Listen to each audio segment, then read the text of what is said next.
Hello student, this is Chansocheat. I hope you remember me. And in this video, we are going to continue our speaking to the 3A and we move on to the new lesson. And in this lesson, we are going to study the lesson 3, which is the dialogue and practice. So before we move on to our main lesson today, I would like to review what you have learned from the previous lesson. That is why you are going to practice the dialogue. And what you are going to practice? You are going to practice what you have learned from the previous lesson, which is lesson 1 and lesson 2. And I hope you remember you have learned some vocabulary related to food. For example, let's say vegetarians or combine or combination. Those are the vocabulary that you can use to describe food making process or related to food, okay, in general. And in lesson 2, you learn the word order. I hope you remember those word order because it is very important for our lesson. In unit 3, you are going to use word order a lot in order to practice the process of doing something. For example, let's say cooking, right?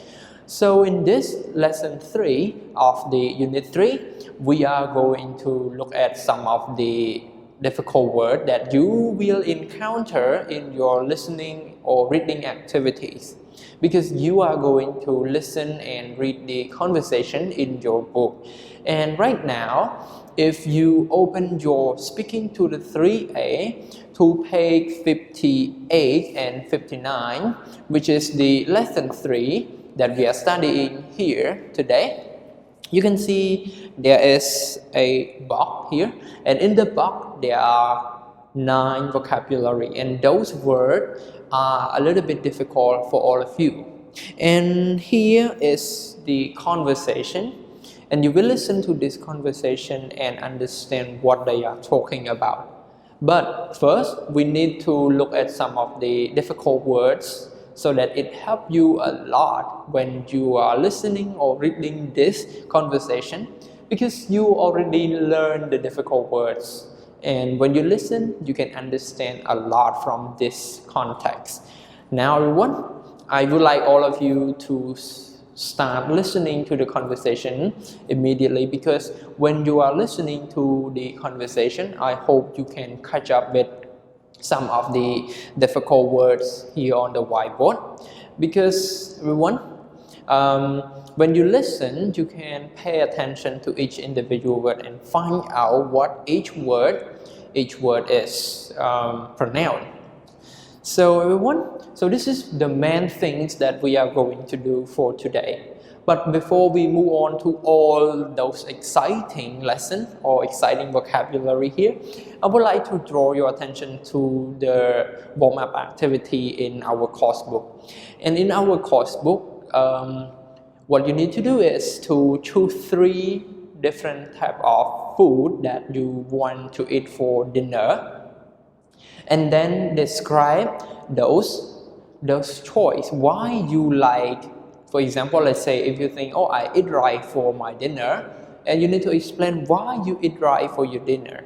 Explain your choice. And do you remember what we have learned from which unit that you learned to describe something? Alright, so in this activity, it's type of the review activity from your previous unit, which is unit 2, in order to describe something to support your reason. So those are the activity to help you remember what you have learned. And I think we don't need to do those activities, but just to remind all of you that to make sure you know how to support your reason, such as giving example, giving supporting detail in order to make your reason strong. So everyone, I hope you remember those lessons that you studied from unit 2. So now let's start our main activity for today is to listen to a conversation and pay attention to the vocabulary, because in today's session you learn the main focus that we are learning is on the vocabulary, because you need to understand vocabulary first in order to fully understand that conversation. So now everyone, are you ready? Okay, let's start your listening. Dialogue. My favorite food. What do you want to watch on television? Let's watch a program about cooking. Great! I wonder what the chef is making today. I think he is going to teach us how to make pizza. Yum! My favorite kind of pizza is one with mushrooms. Good evening. We all have our own favorite kind of pizza. But did you know that there are 3 main steps to making a pizza? 3 steps? I wonder what they are. The first step is making the dough for the crust. There are many types of pizza crusts. Some people prefer thin, crunchy crust, while others prefer thick, soft crust. I like the thick crust, but I have to say that my favorite part of the pizza is the cheese. After the dough is made, it is spread into a circle. Then, tomato sauce is put onto it. The cheese is sprinkled on top of the sauce. I don't like to put anything else on my pizza. The third step in making a pizza is adding the toppings. You can add different meat, seafood, and vegetables. I like lots of pepperoni and vegetables on my pizza. After the pizza is made, it is baked in an oven. The pizza comes out of the oven hot and ready to eat. Utensils are unnecessary because it can be eaten using just a clean hand. Watching this program is making me hungry. Do you think we can watch television and eat at the same time? Yeah, pizza is the perfect food to eat while doing something else. Let's order now. Very good. I hope now you already finished your listening to that conversation, and you can see there are some of the vocabulary that they use in that conversation. As I said, you need to understand this vocabulary in order to understand those conversations. That is why right now we are going to look at each individual difficult words, so it helps you a lot. So let's start now. Alright, so let's look at the first vocabulary for today's lesson, which is the word melt. Melt, okay? Melt. It has the sound T here, melt. Melt. And it functions as a verb. You might have seen this word before. The meaning of this word is to become liquid by heat.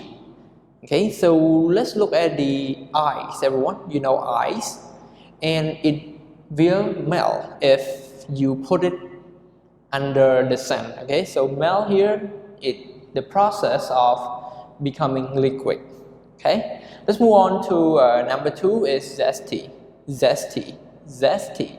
So zesty is an adjective, and it used mainly to describe the taste of the food. That is why here you are having strong taste. For example, let's say if you put a lot of salt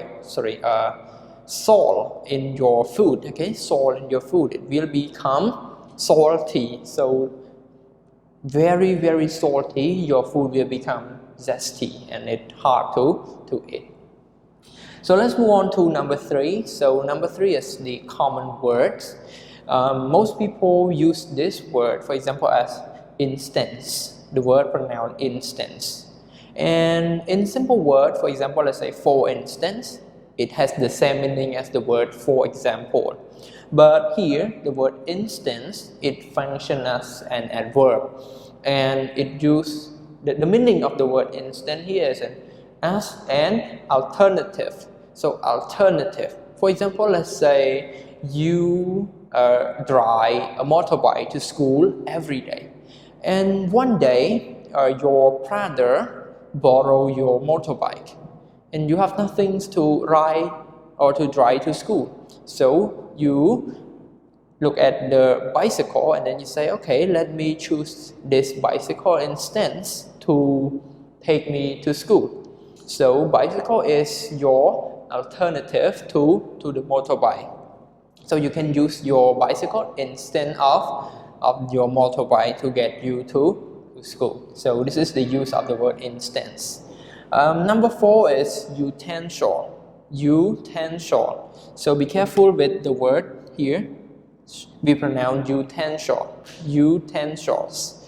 So the word utensils function as noun, and the meaning of this word we refer to the tool. Okay, tool, and specifically they are the tool that you use in the kitchens. For example, knife, spoon, forks, oven, okay, microwave.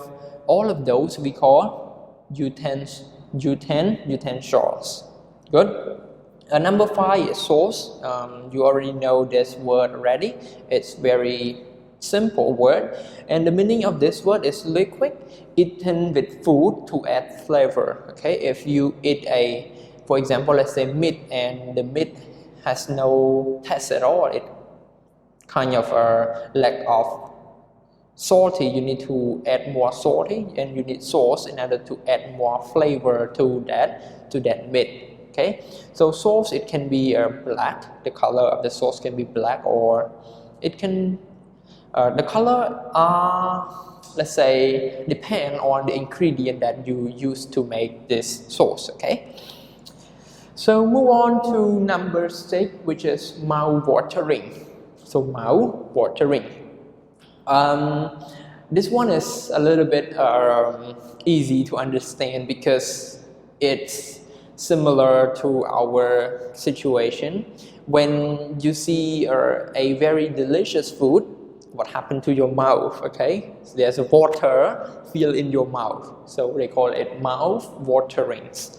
And this one we used to refer to food that is very good, and when you see that food, you think that it is very tasty and you want to eat that food, so you call it is a mouth watering food. Number 7, the word spread. So it functions as a verb, and the meaning of this word is to cover. So if you spread a butter on your bread, so it means you cover your bread with the butter. Okay. Number 8 is satisfying. So if you see this word, the meaning is, and it functions as an adjective, and it used to describe some things.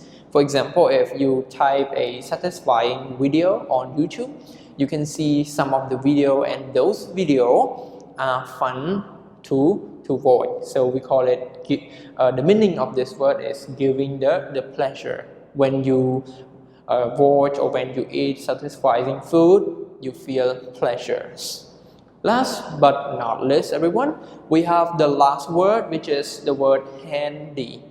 The word handy. So the word handy is an adjective. If you say something is handy, you don't need anything to carry it. You don't need to put it in the backpack to carry it, because it's easy to handle. So we use the word convenience to handle. Now everyone, I have already explained the difficult word of the lessons to all of you already.